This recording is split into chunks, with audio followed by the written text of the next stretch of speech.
எல்லா புகழும் இறைவனுக்கு. அஸ்ஸலாமு அலைக்கும் வரஹ்மத்துல்லாஹி வபரகாத்துஹு. அனஸ் பின் மாலிக் ரலி அவர்கள் அறிவிக்கிறார்கள், ஒருமுறை நாங்கள் தபுக் போருக்கு ரசூலுல்லாஹி ஸல்லல்லாஹு அலைஹி வஸல்லம் சென்றிருந்தோம். அப்பொழுது சூரியன் மிக பிரகாசமாக இருந்தது. எப்போதையும் விட மிகவும் பிரகாசமாக இருந்தது.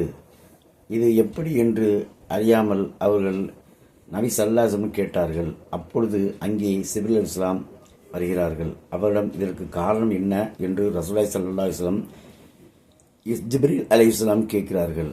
அப்போது ஜிப்ரீல் அலைஹிஸ்ஸலாம் அவர்கள் இப்னு மாரியா இப்னு அலைஸ் என்ற இருவர் வபாத்தாகிவிட்டார்கள். அவர்களின் ஜனாசா தொழுகைக்காக 70,000 மலக்குகளை அல்லாஹ் இந்த பூமியில் இறக்கியிருக்கிறான். அதன் காரணமாக சூரியன் மிகவும் பிரகாசமாக இருக்கிறது என்று பதில் அளித்தார்கள். அப்பொழுது நபி ஸல்லல்லாஹு அலைஹி வஸல்லம் அவர்களும் கேட்டார்கள், இதற்கு காரணம் என்ன காரணம் என்று வினவினார்கள். அதற்கு ஜிப்ரீல் அலைஹிஸ்ஸலாம் கூறினார்கள், முஆவியா அவர்கள் எப்பொழுதும் இக்லாஸ் சூறாவை ஓதிக்கொண்டே இருப்பார்கள்.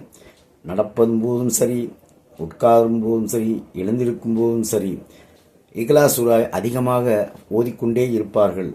அதன் பொருட்டு அவர்களுக்கு இந்த தன்மை வழங்கப்பட்டிருக்கிறதாம் என்று கூறினார்கள். அப்பொழுது ரசூலுல்லாஹி ஸல்லல்லாஹு அலைஹி வஸல்லம் அவர்கள் கேட்டார்கள், நீங்களும் இந்த